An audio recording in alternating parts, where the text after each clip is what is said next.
The H1B Guy here, and today, the H1B Guy news for the week ending August 12th, 2022. Today I'll cover still waiting on the second H1B lottery for fiscal year 2023, and will USCIS use all available employment-based green cards for fiscal year 2022?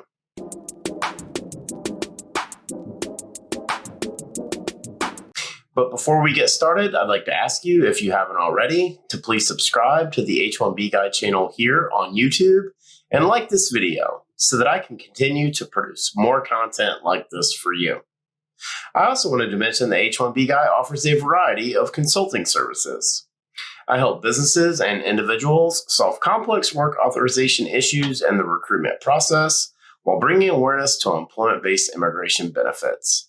If I can help you, please reach out. I'd love to hear how.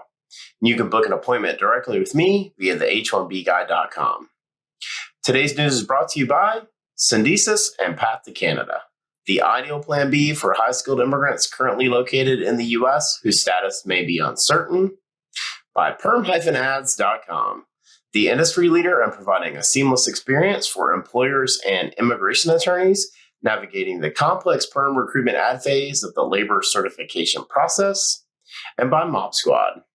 Are you a technology professional facing U.S. work visa-related uncertainty?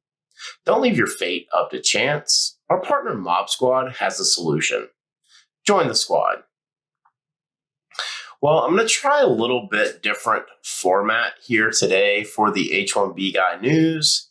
And I wanted to take a couple of topics and just kind of walk through what my thoughts are around what is actually going on.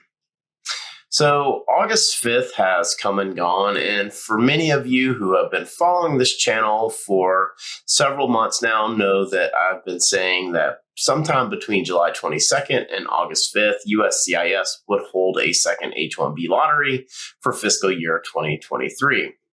And as of the recording of this, there has been no update as of today, Friday, August the 12th.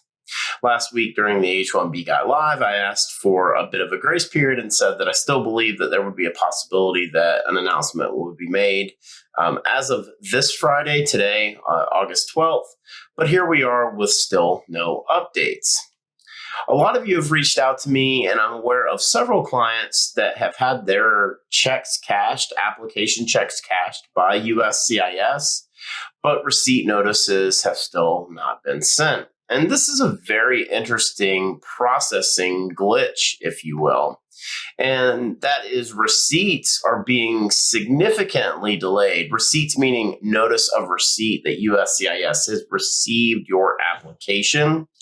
And that I've heard numerous reports of receipts technically being received along with the approval notice, right? The approval notice is the same as the receipt notice. And that's really interesting. And that tells you kind of what is going on behind the scenes and the processing delays that USCIS has been experiencing, specifically in processing I-129s, these paper manual applications for the H-1B visas.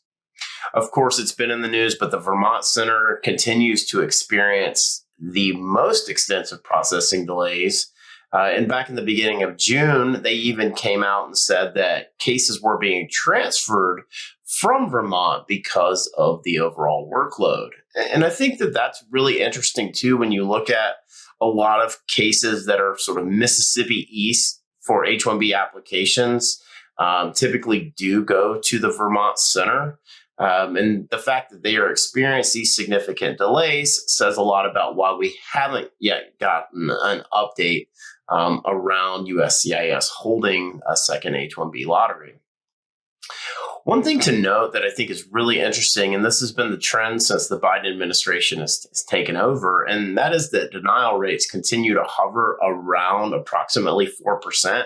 So think about that. For initial new employment, it's a 96% approval rating. That's a significantly high number.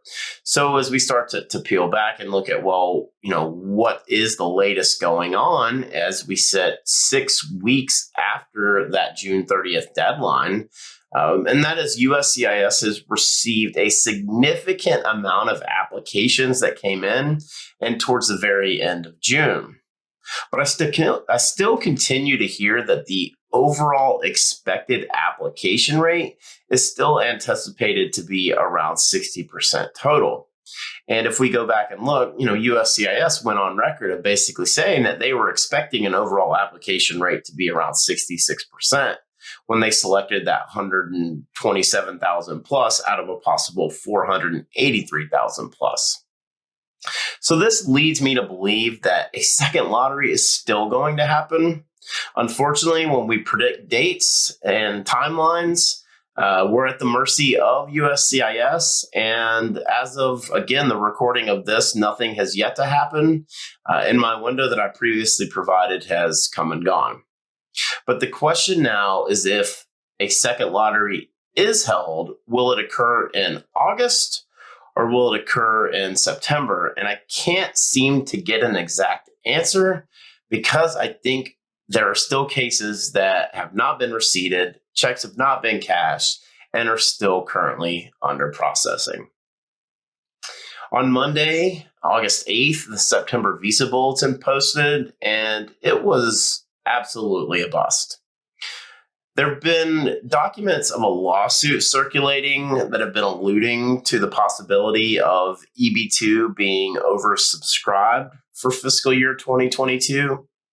However, I think when we look at some of that data that was provided in those lawsuit documents, it does have an asterisk, which creates more of an estimate. If we go back to USCIS and their claims that they remained, quote, well positioned to use all available employment-based immigrant visas in fiscal year 2022, despite the higher annual limit, and that they remain, quote, committed to taking every viable policy and procedural action to maximize our use of all available visas by the end of the fiscal year.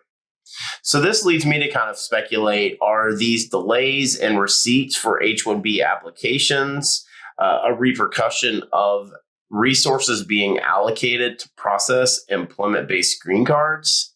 The lack of overall movement for the September Visa Bulletin appears to validate the possibility of EB2 being oversubscribed for fiscal year 2022, as well as EB3 and EB4, which we've seen no movement for Mexico and EB4, retrogression in El Salvador, Guatemala, Honduras and EB4, and then a month of forward movement. We saw no forward movement in EB3 until as recently as this past summer in the July Bulletin.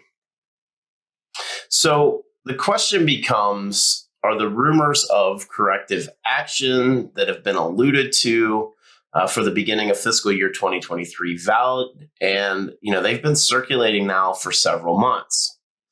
However, there does appear to be this growing sentiment that another round of spillover visas from the family-based preferences will again be available for fiscal year 2023. And I've heard estimates of somewhere between 40,000 to 75,000 additional employment-based visas could be made available based on spillover for fiscal year 2023. This most likely signals that there's going to be monthly forward movement for EB2, EB3, and EB4 during the first quarter of the year. But until we get an accurate count and more transparency from USCIS, this continues to be all speculation and guesses. For the full post on the H1B Guy News for the week ending August 12th, 2022, please check out the H1BGuy.com. And a reminder that today's post is brought to you by Syndesis and Path to Canada, the ideal plan B for high-skilled immigrants currently located in the U.S. whose status may be uncertain.